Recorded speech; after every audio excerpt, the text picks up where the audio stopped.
I'm trying to figure out the nicest way to tell my boyfriend he's disgusting and needs to clean himself like a functioning adult, but every time I hint at it, he just hides the crust better. So my boyfriend, 24M, and I, 24F, have been dating for 4 months. I'm the kind of person who cannot let dirty dishes rest in the sink for longer than an hour, flosses every single day, and is constantly scrubbing her bathroom. My boyfriend, not so much. I noticed pretty early on that organization and cleanliness wasn't as high a priority for him as it is for me, but at the time I only noticed things like clutter on his floor and unfolded clothes, so I figured it was a normal level of bachelor slob and that I could live with it. I mean, I can get pretty messy too when I'm especially busy in lab and other things just take higher priority. However, as we have grown more and more comfortable around each other, he has really begun to relax and reveal the true extent of his bachelor frogness. 1. He will wear the same clothing for days on end, even if he worked out in them. 2. In the morning he will often avoid brushing his teeth, saying he'll do it after he eats because then I can be even cleaner, and then he'll conveniently forget after breakfast. 3. He doesn't wash his hair because he read somewhere that the oils in your hair will reach equilibrium and you will no longer look greasy. This may be true for some people, but it does not seem true for him. Plus, I think you are still supposed to rinse your hair, just not use shampoo, and he doesn't always rinse his hair regularly because.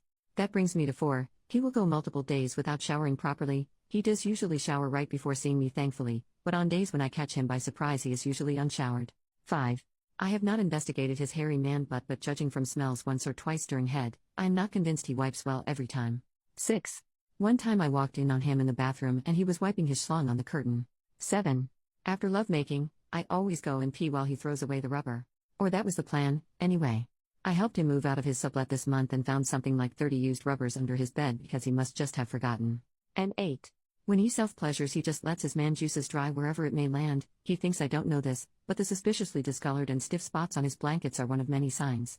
He always washes his schlong in the sink before we made love and claims it is because he just really likes being clean. The one time I pinned him down and took off his pants for an intimate surprise, his pubes were all crusty. The thing is, as foul as all this makes him sound, he doesn't come off as obviously foul when you meet him. He doesn't smell horrible, just strongly like deodorant, which I suspect he rubs all over his body when he doesn't want to bathe.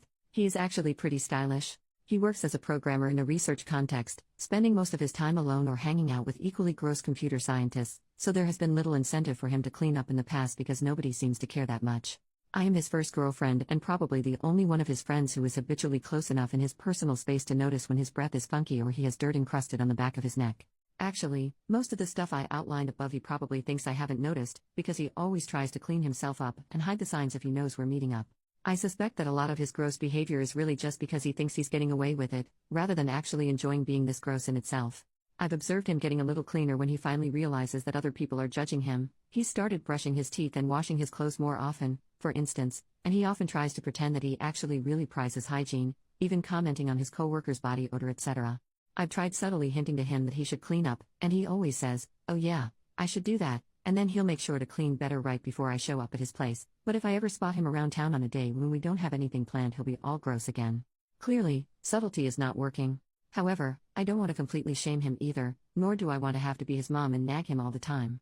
I'm okay with a certain level of messiness. This isn't a total deal breaker for me, especially because the rest of our relationship is actually so darn good. I can even live with the general messiness of his home and personal space were we to move in together. It's just his personal hygiene that really bothers me. I know that I can't really change him fundamentally, but can I at least get him to wipe his ass better? Update, 2 months later, I felt a lot better after reading all of your comments. I was feeling guilty about judging him for his hygiene habits, because I know that different people have different attitudes towards cleanliness, and I am definitely on the obsessive end of the spectrum. I took your suggestions to heart and decided to just sit him down and get it all out in the open. I framed it both as a quality of life issue, he might get diseases, etc., if not clean, and a professional issue, other people might notice, affect his career and networking opportunities. I tried to be respectful but clear, and I stated that although I really like him and can see myself with him for the long term, if he continued not to wipe his butt properly I would have to consider that a deal breaker.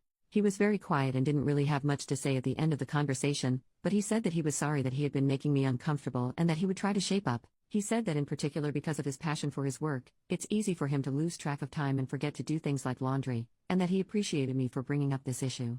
After that conversation, about a month ago, I saw lots of positive changes.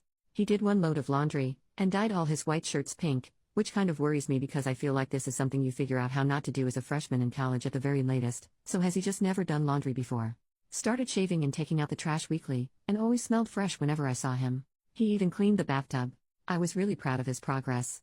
I did notice that he would get frustrated when I pointed out things that he had missed, like always having dirty dishes in the sink or not washing the kitchen floor, which is currently really gross because someone tracked mud and dog poop all over it. Now this is the bad part where I'm ashamed of myself and the way I acted. 2 nights ago he was over at my place, and he was smelling a little funky, so I just asked him if he had brushed his teeth that day and that I had a new bottle of mouthwash if he wanted to use it. He completely blew up at me.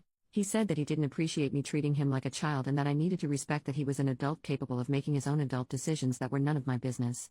I admit I didn't handle the situation very well. I got really mad and said that if he didn't want to be treated like a child, then he shouldn't act like a toddler who couldn't even wipe his butt, and that set off one of those burn the fields and salt the ground type fights that last for hours. He said that I was being really controlling and condescending and that I needed to watch myself because it was bordering on emotional abuse, and that he was already really clean, especially now that he was showering every day, so I should stop nagging him about it. I tried to clarify that I was proud of him for showering every day, but he just took it to be passive-aggressive and got so mad he called me uptight BTCH and took his coat and left the bedroom and slammed the door. I didn't know what to do, especially since we have never had a fight this intense before, and he has definitely never called me a BTCH, so I decided to just keep on sitting in the bedroom and let him cool down until he was willing to talk reasonably again. But after 20 minutes he still hadn't come back, and I couldn't hear him stomping around the common areas of the house anymore, so I started to get really worried. I mean, what if he had stormed out and gotten hit by a car or something? He also has a history of self-injury, so I was really concerned.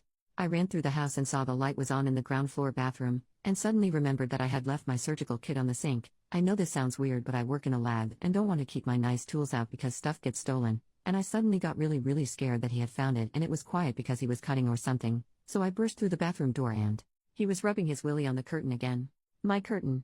Obviously. I flipped out and asked him what the heck was wrong with him since there was TP right there in the cabinet if he wanted to get a new roll. He got really defensive and restarted the fight where we left off. In retrospect, I guess it was kind of funny cause he still had his willy out at this point. I just kept on staring at my curtain and trying to resist the urge to slap his stupid face. I asked him what the heck he had been doing and why the heck he thought it was an appropriate thing to do, and he said really angrily that it was my fault for yelling at him, and that anyway it felt good, and would you rather me just not freaking clean my willy because I'm pretty sure we just had a whole freaking fight about this bull crap. I told him he was disgusting and I was going to break up with him because he was such a disgusting slob. He said, "Are you really going to break up with me over a curtain? Really now? Really? Is that how much you value our relationship?" And I shouted, "Yes, get the heck out of my house, you stupid jerk," and pushed him out of the house. He tried to calm me down and apologize, but I just was so irrationally mad and kept on slapping his arm and slammed the door in his face. Eventually I heard his car start and drive away. I was still so mad that I didn't even apologize at the time and sent him a kind of mean text, "I can pick up my stuff in the morning. I know it must be hard for you to act like a human being, but please try not to wipe your willy on my things in the meantime." So that was 2 days ago and I still haven't gotten my stuff. He finally texted me back yesterday afternoon and said, "I'm sorry about the curtain and I'm sorry we're ending it this way.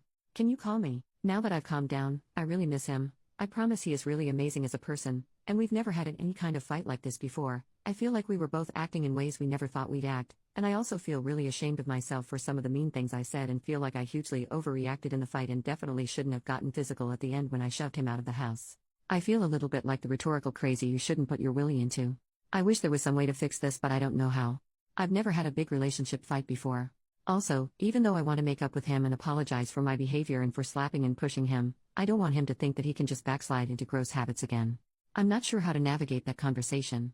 I guess if we do end up breaking up, I'll have a lot of free time on my hands for new hobbies. Maybe I can learn DIY home improvement and remodel my bathroom, sew some new curtains. That was a joke, but I'm sorry if it wasn't very funny because I am feeling really down right now.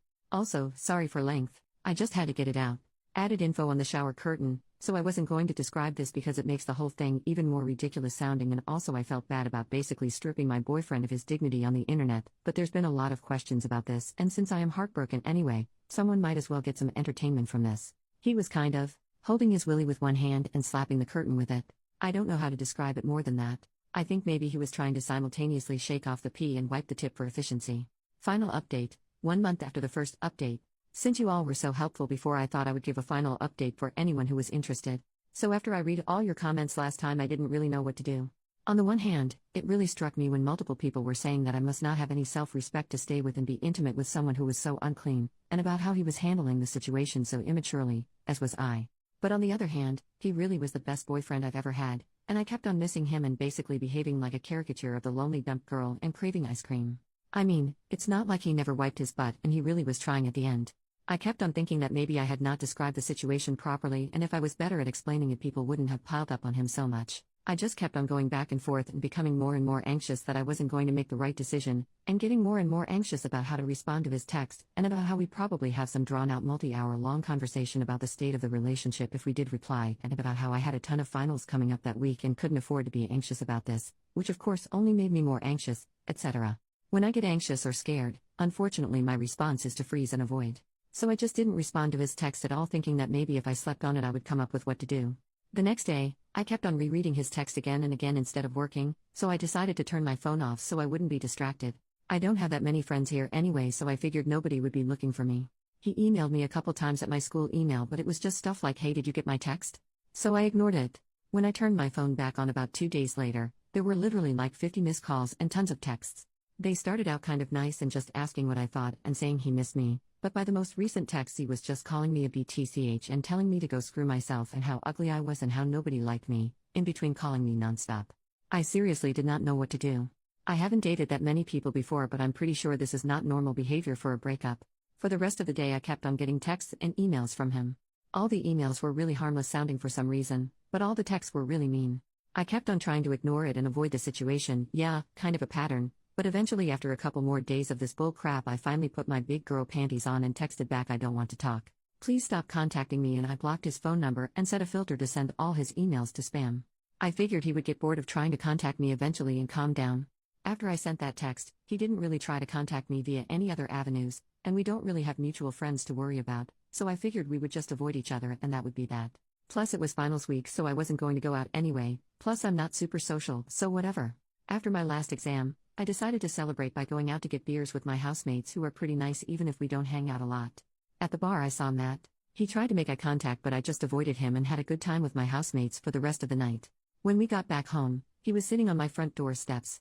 He stood up when we got there and asked if we could talk. I didn't really want to, but I figured we were at my house and 2 of my housemates are pretty strong guys, so it's not like anything would happen. Plus I thought maybe it would be good for him to have closure, so I said fine, but only for 5 minutes, and asked my housemates to wait for me inside. The first thing he asked me was why I didn't reply to his texts and that it hurt his feelings.